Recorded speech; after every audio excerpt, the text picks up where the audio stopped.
Last class में हमने जो है वो डीएनए वाला टॉपिक हमने देखा था। हमने देखा था व्हाट इज डीएनए, डीएनए का स्ट्रक्चर क्या होता है एंड डीएनए जो होता है वो असल में एक पॉलीन्यूक्लियोटाइड होता है और इसका फंक्शन क्या होता है कि हेल्थ इंफॉर्मेशन को एक ऑर्गेनिज्म से दूसरे ऑर्गेनिज्म में ट्रांसफर करता है। नाउ बेटा जो यहाँ पे क्वेश्चन पैदा होता है, अब जो हमारा अगला टॉपिक है वो उसी का आंसर होगा, वो है हमारा जीन। डीएनए होता तो है लेकिन डीएनए एक पर्टिकुलर फॉर्म में एग्जिस्ट करता है, उस फॉर्म को हम नाम देते हैं जीन। जीन कुछ भी नहीं है, gene is just a DNA, a piece of DNA.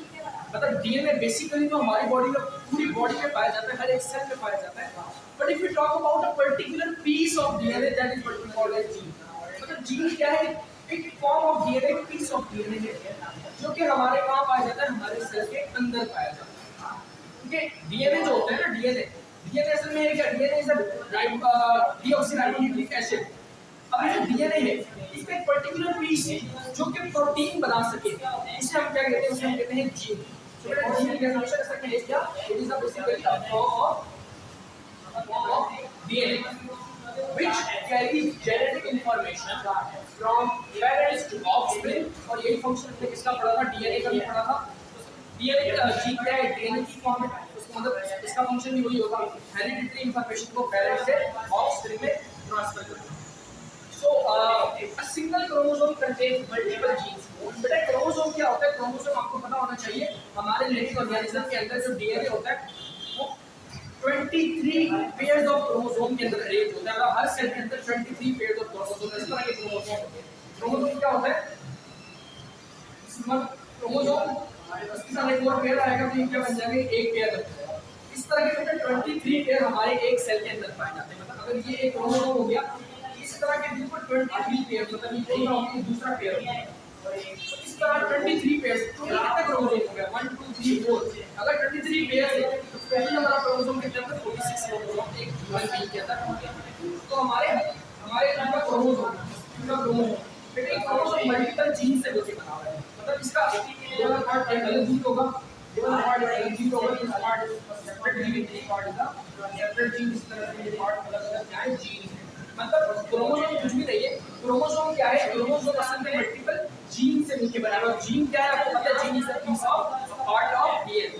So a single chromosome contains multiple gene. हमने देखी है इस तरह से, एक सिंगल क्रोमोसोम के अंदर मल्टीपल जीन होते हैं। और हमारे जीन के एक साइड के अंदर कितने क्रोमोसोम होते हैं? 46 क्रोमोसोम। अच्छा, each gene codes for a particular protein। very important बात है, ये जो पर्टिकुलर जीन है, इस पर्टिकुलर जीन के एक पर्टिकुलर प्रोटीन को कोड करेगा। प्रोटीन हमने पढ़ा है, प्रोटीन क्या है? बायोलॉजिकल मॉलिक्यूल है और इसका फंक्शन क्या होता है? डिफरेंट बॉडी के स्ट्रक्चर बनाते हैं, डिफरेंट कैरेक्टरिस्टिक्स प्रोवाइड करता है बॉडी। वन डिफरेंट टाइप्स आप प्रोटीन वाला टॉपिक पढ़ लिए, इसने नहीं देखा बेटा वो लेक्चर प्रोटीन वाला देखिए पहले, उसके बाद फिर यहाँ पे आएगा, आ जाएगा protein. Protein basically biological molecule और प्रोटीन सिंथेसाइज कैसे होती है? Basically synthesize by a particular gene. जिस जीन के लिए पर्टिकुलर प्रोटीन है वो उसी प्रोटीन को सिंथेसाइज कर सकता है। सपोज करते हैं मुझे कोलेजन प्रोटीन बनाना है, तो हो सकता है कोलेजन प्रोटीन कहीं नहीं पड़ा, तो मैं इस जीन का करूंगा, मैं इस जीन के जरिए प्रोटीन बनाऊंगा। तो हर जीन के पास वो इंफॉर्मेशन होती है जो पर्टिकुलर प्रोटीन को बनाने के लिए इस्तेमाल होती है। तो पर्टिकुलर प्रोटीन को बनाने के लिए क्या होता है बेटा? एक पर्टिकुलर जीन होता है। पर्टिकुलर प्रोटीन को बनाने के लिए एक particular gene gives instruction for development of particular character like I colour, skin colour और हाइट। मतलब ये तो आपको पता है बेटा, हेरिडिटरी क्या होता है? पेरेंट्स ऑफ में ट्रांसफर होते हैं। अब जैसे कि हमारा आई कलर एक क्या है? आईज ऑफ कलर्स, ये हमारे पास क्या है? एक हेरिडिटरी कैरेक्टर है। ये हर किसी का स्पेसिफिक होता है, जरूरी नहीं है कि हर किसी का सेम हो। अब ये होता क्या है कि आई कलर की जो इंफॉर्मेशन है वो कैरी ऑन करता है वो हमारे जीन्स के। These genes are basically the entity which carries the information for a hereditary character। और वो hereditary character कुछ भी हो सकता है, वो आपकी हाइट भी हो सकती है। तो आपकी हाइट अल्टीमेटली कौन डिसाइड करेगा? जीन डिसाइड करेगा। आपका स्किन कलर भी अल्टीमेटली कौन डिसाइड करेगा? आपके जीन डिसाइड करेगा। आपका आई कलर भी कौन डिसाइड करेगा? आपके जीन। मतलब जीन ही असल में सारा कुछ हमारी बॉडी में क्या कर रहे हैं? कंट्रोल कर रहे हैं हमारे सारे कैरेक्टर। नाउ प्रोटीन इस जमीन में पढ़ तो लिया कि भाई जीन जो है वो प्रोटीन बनाते हैं, पर्टिकुलर प्रोटीन। सवाल ये पैदा होता है प्रोटीन बनती कैसे? What is the mechanism behind it? तो प्रोटीन सिंथेसिस कैसे होती है बेटा? जेनेटिक इंफॉर्मेशन जो होती है, मतलब जो भी जीन के अंदर इंफॉर्मेशन होती है वो फ्लो करती है इन अ सेल। सेल में कहां से कहां फ्लो करती है आपको पता है? क्रोमोसोम कहां प्रेजेंट होते हैं ना, न्यूक्लियस में। तो न्यूक्लियस में आपका क्या पड़ा हुआ है? क्रोमोसोम। और क्रोमोसोम के पास आपको पता है क्या होता है? जीन्स होते हैं। क्या होता है बेटा? जीन्स होते हैं। तो क्रोमोसोम के पास है हमारे पास जीन, वो उस जीन से हमने क्या करना है? प्रोटीन बनानी है। अब वो जीन आपको पता है कहां है? न्यूक्लियस। तो हमें इंफॉर्मेशन को कहां से कहां लेकर जाना है? From nucleus to cytoplasm. और ये कितने स्टेप लग जाएगा? टोटल 2 स्टेप लगेंगे इस प्रोटीन को बनने के लिए। कितने स्टेप्स लगेंगे? 2 स्टेप्स लगेंगे इस प्रोटीन सिंथेसिस के लिए। और वो ये अगर 2 प्रोसेस क्यों जरूरी है वो भी देखेंगे कि इस 2 प्रोसेस के नाम क्या है और इनका क्या क्या फंक्शन होता है। सबसे पहला प्रोसेस है ट्रांसक्रिप्शन। ट्रांसक्रिप्शन का मतलब ये होता है कि इंफॉर्मेशन ऑफ जीन को हम किससे हम कॉपी कर दें पर्टिकुलर जीन को मैसेंजर आरएनए में। अगर आप लोग ये डायग्राम देखो, so what is this? Is the particular cell. ये क्या है? बीच में रेड कलर का न्यूक्लियस है। इस न्यूक्लियस के अंदर बेटा ये क्या प्रेजेंट है? This is your 1 chromosome. मैंने यहाँ पे सिर्फ एक ही क्रोमोसोम ड्रॉ किया है, बट आपको पता है 46 क्रोमोसोम एक पर्टिकुलर सेल में प्रेजेंट होते हैं। तो ये एक क्रोमोसोम है। इस एक क्रोमोसोम के अंदर 2 स्ट्रैंड है। होता क्या है? जब भी बेटा जीन को ट्रांसक्राइब होना होता है तो वो सेपरेट होते हैं। ये जो 2 स्ट्रैंड में क्या होंगे आपस में? Separate. One strand this is second strand.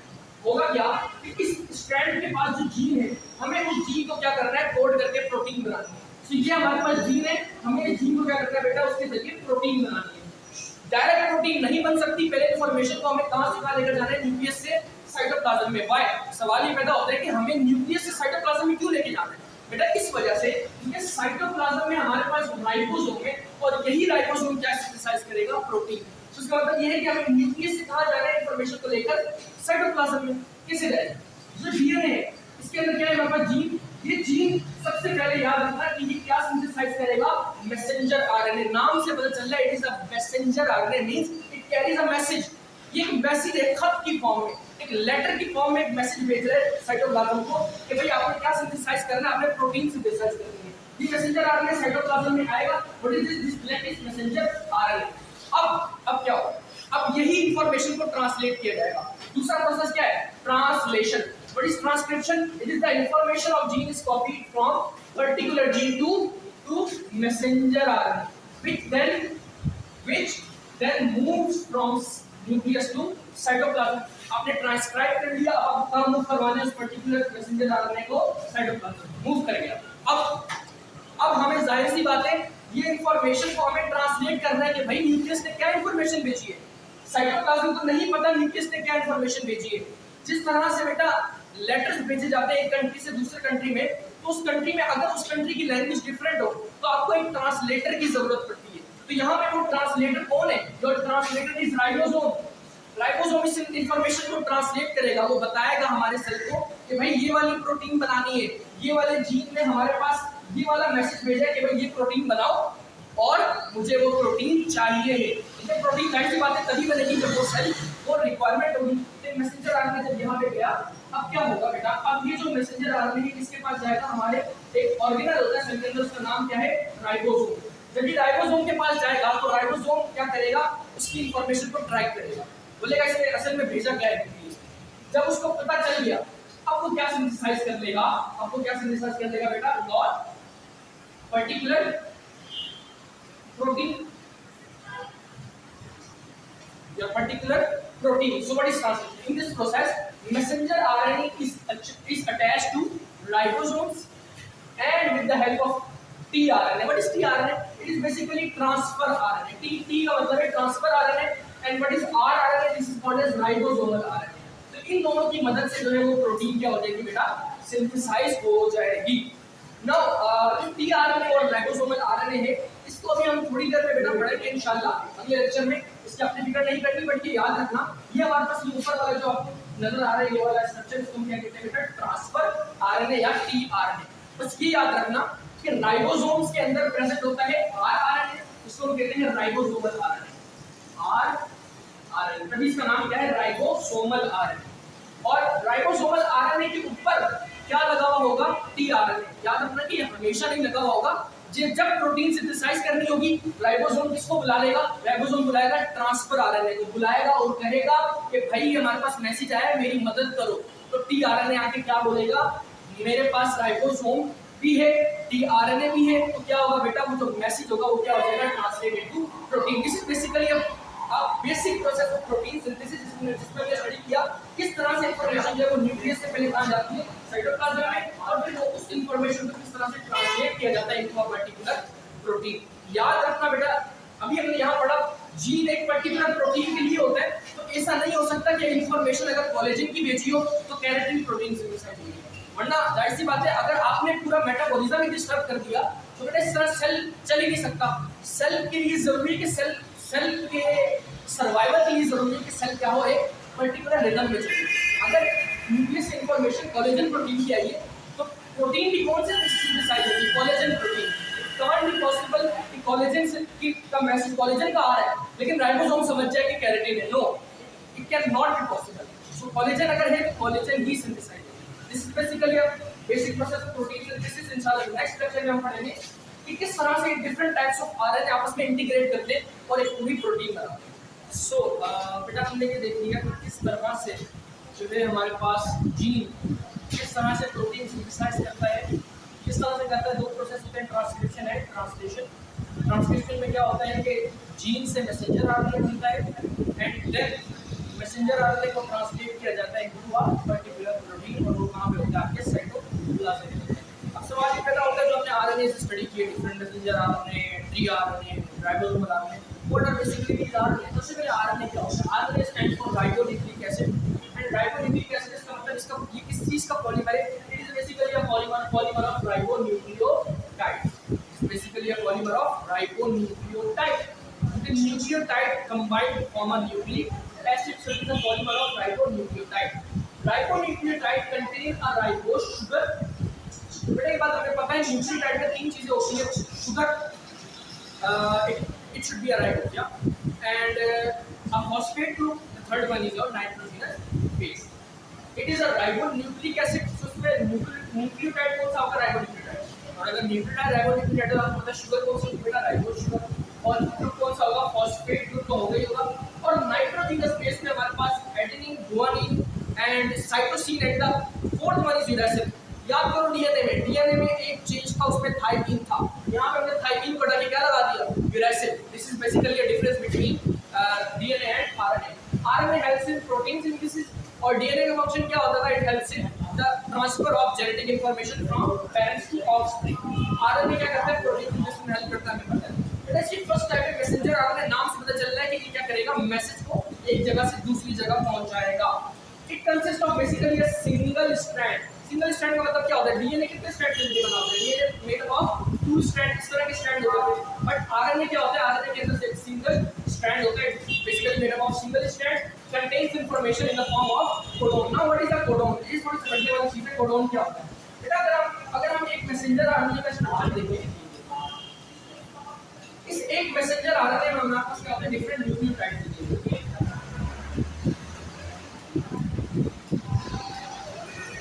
ये जो डिफरेंट न्यूक्लियोटाइड है ये हमारे पास क्या करते हैं, जाहिर सी बात है ये क्या कर रहे हैं, मैसेज को ट्रांसफर कर रहे हैं। और आपको पता है मैसेंजर आरएनए बनता कैसे, मैसेंजर आरएनए कैसे बनता है, it basically made from the transcription of gene. तो जीन का हमने जीन को ट्रांसक्राइब करके बना दिया मैसेंजर आरएनए। तो मैसेंजर आरएनए क्या है, डिफरेंट न्यूक्लियोटाइड। बेटा तीन न्यूक्लियोटाइड आपस में मिलकर क्या बनाते हैं, एक पूरा कोडोन बनाते हैं। तो ये तीन न्यूक्लियोटाइड का एक ट्रिपलेट बनता है। एक ट्रिपलेट जो होता है वो क्या बनाता है, एक पूरा कोडोन। तीन न्यूक्लियोटाइड आपस में मिलकर बनाते हैं एक कोडोन। अब एक कोडोन याद रखना, one codon is basically codes का वन अमीनो एसिड। क्या होता है बेटा, messenger RNA contain information in the form of codon. Codons are basically triplet of nucleotide, which is basically important, and each codon codes for one amino acid. मतलब ये तीन जो हमारे पास मिलेंगे triplets of nucleotide, तो क्या बनाएंगे एक codon, and one codon carries information for one amino acid. इस तरह के अगर ये एक अमीनो एसिड दूसरा तीसरा चौथा इस तरह अगर अमीनो एसिड लगते जाएंगे तो क्या बन जाएगा, पूरा प्रोटीन बन जाएगा। Constitutes 3% to 4% of total RNA in our cell. एक सेल के अंदर टोटल आरएनए को अगर जमा किया जाए उसका सिर्फ 3 से 4% आरएनए, 3 से 4% आरएनए जो बना रहा होता है आपका मैसेंजर आरएनए, बाकी दोनों आरएनए बना रहे होते हैं राइबोसोमल और ट्रांसफर आरएनए। सो मैसेंजर आरएनए का फंक्शन आप लोगों ने देख लिया किस तरह से वर्क करता है। ये वाला पॉइंट बेटा बहुत ज्यादा इंपॉर्टेंट है, इसको याद रखना। What is codon? It is basically a triplet of nucleotide, और एक कोडोन एक ही अमीनो एसिड को हमारे पास इंफॉर्मेशन कैरी करता है। तो इस तरह के मल्टीपल कोडोन जब होंगे तो मल्टीपल अमीनो एसिड होंगे, और मल्टीपल अमीनो एसिड क्या बना देंगे? पर्टिकुलर प्रोटीन बना देंगे। So this is our messenger RNA. अभी जो नेक्स्ट स्टडी करेंगे वो क्या स्टडी करेंगे? ट्रांसफर आरएनए और your ribosomal RNA. Last class में हमने जो है वो आरएनए वाला टॉपिक स्टार्ट किया था, सॉरी क्योंकि ये काट लेना, लास्ट क्लास में ये वही वाला स्टार्ट की। अच्छा बेटा, हमने जो है वो आरएनए में हमने सबसे पहली टाइप पढ़ ली मैसेंजर आरएनए। अब जो है हम लोग सेकंड टाइप की तरफ जाएंगे, that is your transfer RNA. RNA में देखिए होता क्या है, it is basically a type of nucleic acid. इसकी तीन टाइप्स होती है, messenger RNA, transfer RNA and your ribosomal RNA. हमने मैसेंजर आरएनए पढ़ लिया, वहां what is your transfer RNA. This is the smallest size RNA. इस आरएनए का जो साइज होता है वो सबसे ज्यादा क्या होता है? स्मॉलेस्ट, सबसे ज्यादा छोटा साइज होता है इस आरएनए का, ट्रांसफर आरएनए का। और साथ ही साथ ये क्या होता है बेटा? एक सिंगल स्ट्रैंडेड आरएनए होता है। अच्छा, मैसेंजर आरएनए क्या था? मैसेंजर आरएनए भी एक सिंगल स्ट्रैंडेड आरएनए था। इस तरह से ट्रांसफर आरएनए भी क्या है? एक सिंगल स्ट्रैंडेड आरएनए है, but it shows duplex at some region. यहाँ पे फर्क यहाँ पे आता है कि कुछ रीजन में कभी ना कभी डुप्लेक्स बना, डुप्लेक्स से बुला दिए कि डबल स्ट्रैंडेड हो जाता है, बट ज्यादातर ये क्या रहेगा? ये रहेगा सिंगल स्ट्रैंडेड। अच्छा, जब लाइफ बात, इसका नाम क्या है? Transfer RNA means it is transferring something, मतलब ये कहीं से कोई चीज लेकर उस चीज को कहीं ना कहीं ट्रांसफर करेगा। अब ये क्या चीज ट्रांसफर करेगा वो अभी हम देखेंगे। बेटा सबसे पहले ये हमारे पास क्या ट्रांसफर करता है? ये हमारे पास ट्रांसफर करता है हमारा अमाइनो एसिड, या इतना दिस इज अमाइनो एसिड। अच्छा, अमाइनो एसिड कहां से कहां ट्रांसफर करेगा? It transfers related amino acid from your cytosol to ribosome for formation of protein या protein synthesis। ये हमने कल भी स्टडी किया था बेटा। अगर आप राइबोसोम का स्ट्रक्चर देखो,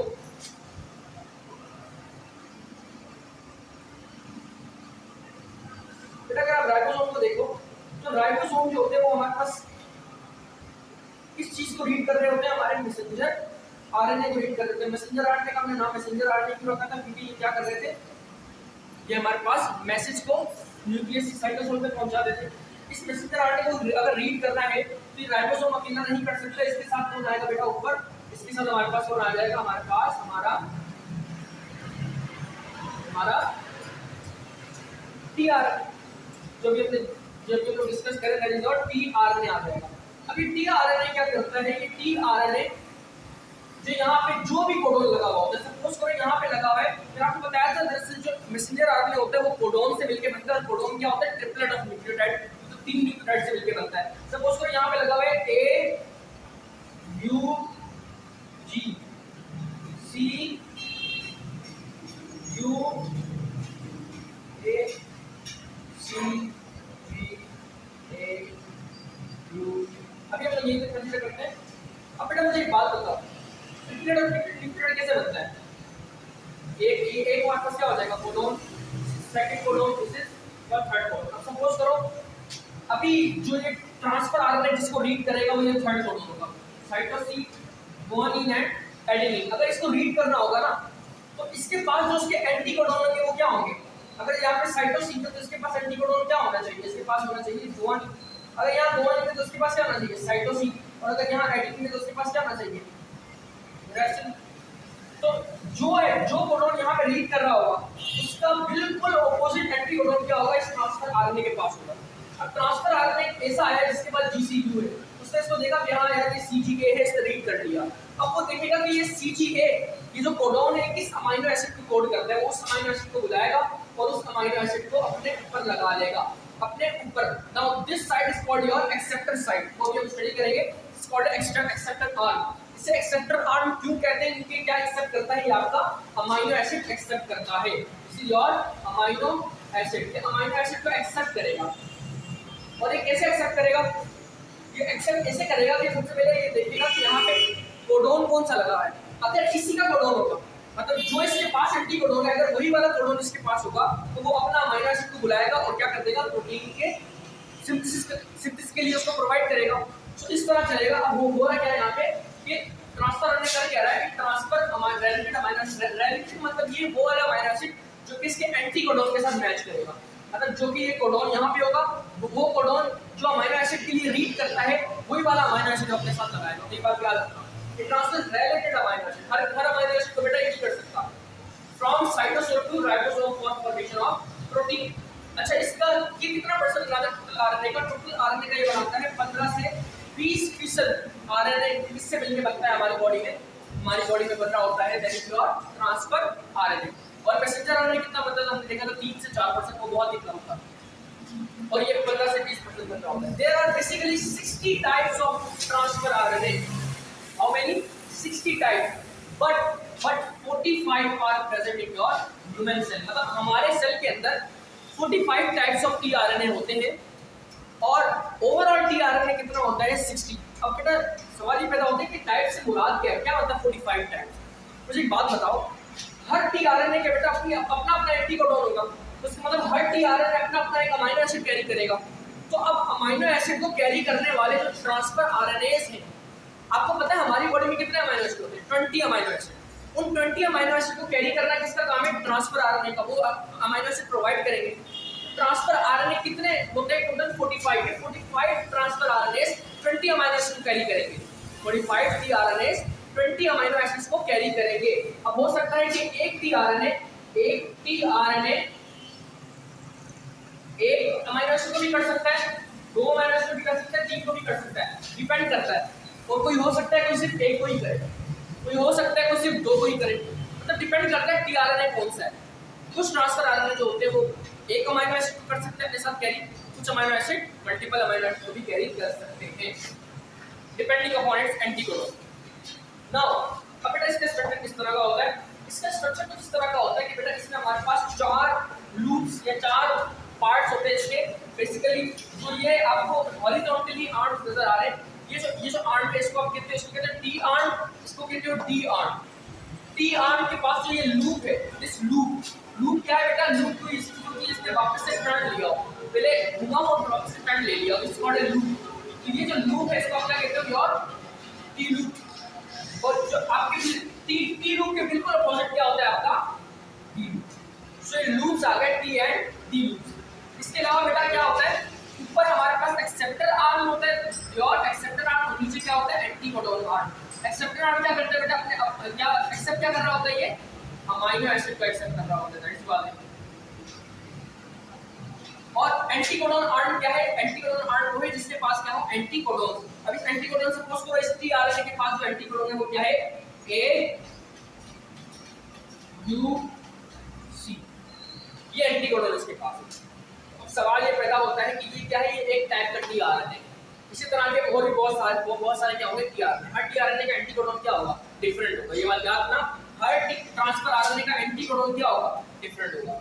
और अच्छा एक और बात बेटा, ये हमारे पास एंटी कोडोन आर्म हो गया, मतलब यहाँ पे क्या होता है? Anti codon. एंटी कोडोन का मतलब क्या है? कोडोन के बिल्कुल अपोजिट। कोडोन जो मैसेंजर आरएनए पे होते हैं, क्योंकि मैसेंजर आरएनए में आपको पता है, मैसेंजर आरएनए यहाँ भी मैंने बताया था आप लोगों को, दीज आर कोडोन। और एंटी कोडोन क्या होंगे? जो कि ट्रांसफर आरएनए के पास होते हैं। सो एंटी कोडोन मतलब जो कि कोडोन के बिल्कुल अपोजिट है। सो कोडोन के अपोजिट क्या है? और एंटी कोडोन। और एंटी कोडोन टीआरएनए के पास होता है, कोडोन मैसेंजर आरएनए के पास होता है। इसी तरह से टीआरएनए रीड करता है कि भाई ये मैच कर रहा है या नहीं कर रहा, इस तरह रीड कर रहा होता है। अब एंटी कोडोन आर्म हो गया आपका, एक्सेप्टर आर्म हो गया, और T loop and T loop. Now बेटा ये जो छोटा सा मैंने आप लोगों के लिए प्रोट्रूडिंग स्ट्रक्चर यहाँ पे दिखाया, this is called your variable arm. Variable का मतलब होता है जो कि चेंज होता रहता है, मतलब ये वेरिएबल है, हर ट्रांसफर आरएनए के साथ क्या होगा? चेंज होगा। And these are your 3 anticodon. ये हमारे पास क्या हो गया? पूरा हमने स्ट्रक्चर पढ़ा इसका ट्रांसफर आरएनए का। इसका फंक्शन में देख लिया कि इसका फंक्शन क्या होता है। इसका फंक्शन ये होता है कि मैसेंजर आरएनए के कोडोन को रिकॉग्नाइज करना, उसको पहचानना, फिर उसी हिसाब से अमीनो एसिड अपने ऊपर लगा के प्रोटीन सिंथेसिस के लिए प्रोवाइड कर देना। ये लो भाई मेरा अमीनो एसिड आ गया। अब फिर ये जब ये चेन और जब ये 3 अमीनो एसिड जब ये 3 कोडोन को रिकॉग्नाइज हो गए, तो जब ये चेन आगे बढ़ेगी तो फिर अगले 3 आएंगे। अगले 3 के लिए कोई और टीआरएनए आएगा, वो इसको रिकॉग्नाइज करेगा, वो अलग अमीनो एसिड प्रोवाइड करेगा। फिर अगले तीनों के लिए कोई और टीआरएनए आएगा, वो अपना अमीनो एसिड प्रोवाइड करेगा। इस तरह होगा क्या? डिफरेंट अमीनो एसिड तक क्या हो जाएगा? पूरी प्रोटीन बन जाएगी। प्रोटीन अमीनो एसिड बनता है। This is basically the process of protein synthesis. Now the third RNA is your ribosomal RNA. This is the last type and this is the largest size RNA present in ribosomes. ये कहाँ पे present होता है बेटा? आपके ribosome के अंदर। ये जो राइबोसोम मैंने यहाँ पे ड्रॉ किया रेड कलर का, ये वो स्ट्रक्चर है जो कि प्रोटीन सिंथेसिस में पार्टिसिपेट करता है। और इस राइबोसोम के अंदर जो आरएनए प्रेजेंट होता है उसका नाम क्या है बेटा, राइबोसोमल आरएनए नाम से पता चल रहा है। और ये क्या है, सबसे लार्जेस्ट साइज होता है।